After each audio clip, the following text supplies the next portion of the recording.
On considère la courbe CF d'une fonction f définie sur R privé de 2.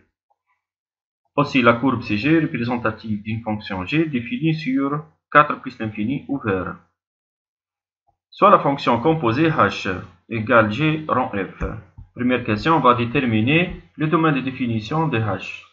Et pour la deuxième question, on va déterminer la limite de h en 2+, et la valeur de h de 2,5.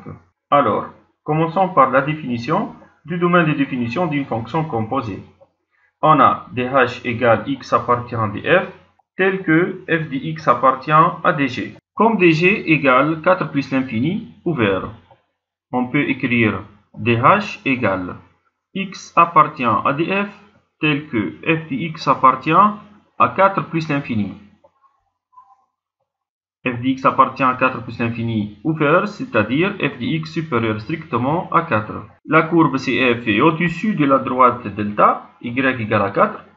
On constate alors que pour x appartient à 1 plus l'infini, privé de 2, f de x elle est strictement supérieure à 4. D'où le domaine de définition de h est égal à 1 plus l'infini ouvert, sauf 2, privé de 2.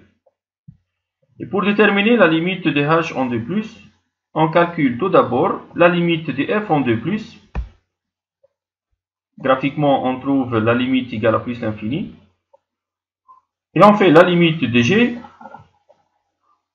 au résultat trouvé, c'est-à-dire plus l'infini. Donc, limite de g en plus l'infini. Et en passant à la courbe de g, on constate que la limite est égale à 2. Enfin, on peut conclure que limite de h en 2+ égale à 2. Pour la deuxième question, h de 2,5 égale g rang f de 2,5. Je remplace le symbole rang par parenthèse.